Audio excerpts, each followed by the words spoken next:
Hello, नमस्कार sir. हां, नमस्कार, नमस्कार. बोला. सर मागील तुम्ही बऱ्याचशा व्हिडिओमध्ये सांगितलं होतं, की वातावरणामध्ये बदल होणार आणि फंगल नावाचं एक चक्रीवादळ महाराष्ट्राला धडकणार. हं, हं, हं. तर त्याचप्रमाणे सर वातावरणामध्ये बदलही झाला आणि फंगलचे चक्रीवादळ आहे, ते महाराष्ट्राला धडकणार आहे, असं तुम्ही सांगितलं होतं. हं, रात्री तुम्ही लाईव्ह बी घेतला होता, तर शेतकऱ्यांच्या कमेंट होत्या, की हं. सर आता पुढील अंदाज कसा राहणार? धडकणार आहे दक्षिण भारताच्या पूर्व बाजूसले म्हणजे चेन्नई, पांडिचेरी जे भाग आहेत, हं, हं. इकडेचे परिणाम सर्वाधिक जास्त प्रमाणात जाणवणार आहेत. हं. आणि आता अंदाजे 20 दिवस पूर्ण झालेत. ह्या अंदाजाला आपण देऊन मला वाटतं 20 दिवस पूर्ण झाले. तुमच्याकडे व्हिडिओसुद्धा आहेत आणि माझ्याही चॅनलवरती याचे व्हिडिओ आहेत. हं. तर कसं आहे, ह्या वातावरणाचा जो परिणाम आहे, आता चक्रीवादळ कुठल्याही मार्गे जवळच्या राज्यामध्ये परिणाम करत असेल, तर महाराष्ट्रावरती त्याचे परिणाम होत असतात. एम-पीमध्ये जर परिणाम केला तरीही महाराष्ट्रावरती परिणाम होतात असतात. आणि इकडे तेलंगणा, छत्तीसगड कोणत्याही भागाकडे याचे परिणाम जाणवले, तर महाराष्ट्राच्या बऱ्याचशा भागात त्याचे परिणाम जाणवतात. हं. तर आता सविस्तर जर सांगायचं म्हटलं, तर याच्यामध्ये आपण मागील 2-4 दिवसापासून सारखा लाईव्ह घेतला. त्या लाईव्हमध्ये पूर्णपणे विश्लेषण केलंय. थंडी संदर्भात देखील त्यामध्ये बोललो आहे. थंडी किती दिवस राहणार आहे, थंडीची लाट काय असणार आहे, हे सर्व आपल्या तोडकर हवामान अंदाज या YouTube चॅनलच्या लाईव्हमध्ये आपण पूर्णपणे क्लिअर केलेलं आहे. हं. तरीसुद्धा तुम्ही कॉल केलाय त्या थोडक्यात माहिती देण्याचा प्रयत्न करेल. तर आता जी थंडीची लाट आहे आणि थंडी संदर्भात बऱ्याचशा भागांमध्ये शेतकरी कंटाळलेले आहेत. एक वेळेस थंडी ही हवी वाटत होती आणि आता ती नकोही वाटते. म्हणजे निसर्गाचा कुठलाही अतितीव्रपणा हा माणसाला सहन होत नाहीये. तर चला आपल्या अपडेटकडे आता वळूयात. तर राज्यामध्ये आजपासून सकाळपासूनच ढगाळलेलं वातावरण झालेलं पाहायला मिळालं आहे. नांदेड असेल, इकडे मराठवाडा असेल, पूर्व विदर्भ असेल, इकडे सूर्यप्रकाशही अंधुक झाल्यासारखा आपल्याला दिसतो आहे. उद्या याच्यापेक्षाही मोठी लेयर तयार होणार आहे. उद्याची 1 तारीख महाराष्ट्रामध्ये नेमकंच हलक्या सरींना सुरुवात करणार आहे.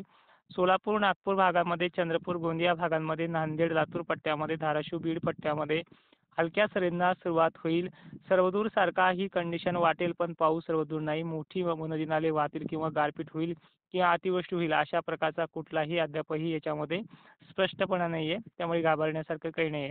हं. वारेही त्याच पद्धतीनं आभाळ आणून आता आभाळ यायचं म्हटल्यानंतर वारे जोराने वाहतात आणि आभाळ आणल्याच्यानंतर ते कमी होतात. त्या पद्धतीनं 2-4 दिवसासाठी वारेही कमी होतील.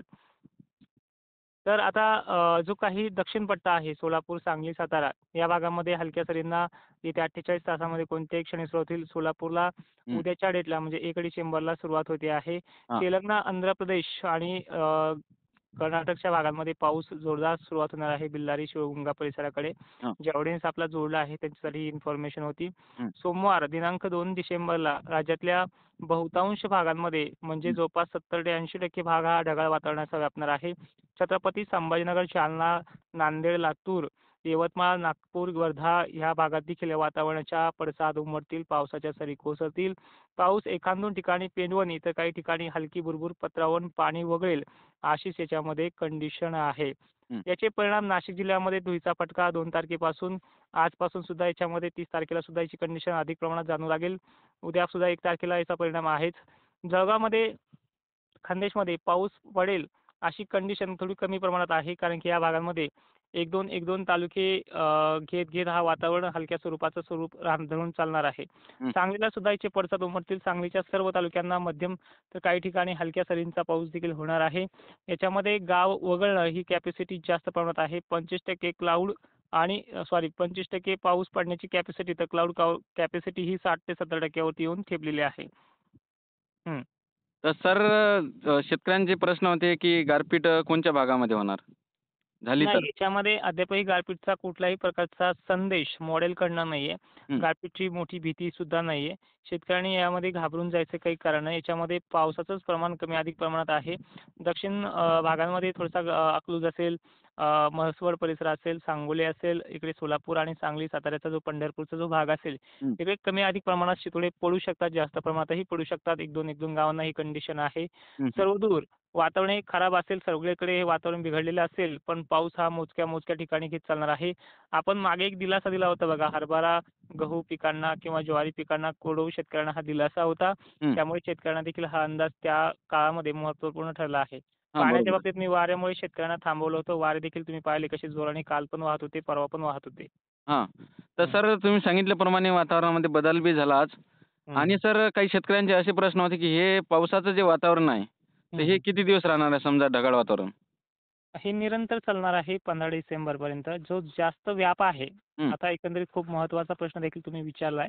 म्हणजे आता सुरुवात होते आजपासून 30 तारीख आहे ह्याची. आज संबंध महाराष्ट्रातल्या बहुतांश भागांमध्ये. आता पश्चिम महाराष्ट्र आणि खानदेशामध्ये फक्त धुरकट वातावरण होईल. पण जालन्यापासून खालच्या भाग म्हणजे लातूर वगैरे भागांमध्ये ढगाळलेली परिस्थिती आज पाहायला मिळेल. संध्याकाळपर्यंत ही ढगाळलेली परिस्थिती अधिक प्रमाणात वाढू लागेल आणि त्यानंतर उद्यापासून खरा चित्र याचं स्पष्ट होणार आहे. 1 डिसेंबरला वातावरण महाराष्ट्रामध्ये प्रवेश करत आहे. आज हं, देखील त्याचा प्रवेश झालेला आहे. पण हं, तीव्रता कमी आहे. उद्या मात्र तीव्रता ही वाढणार आहे. ढगांमध्ये हलक्या सरींची देखील बरसण्याची क्षमता ही हं, उद्यापासून वाढणार आहे. सोलापूरचा मोजका भाग घेत, नांदेड वगैरे परिसर घेत, हं. आधी सुरुवात तो कोपऱ्यापासून घेईल.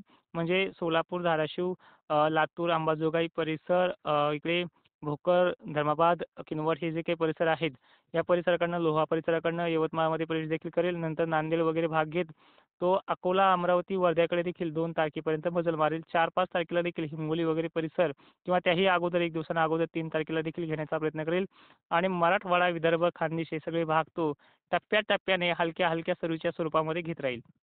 Okay, okay. धन्यवाद सर. तुम्ही शेतकऱ्यांना खूपच चांगली माहिती दिली. नक्कीच धन्यवाद.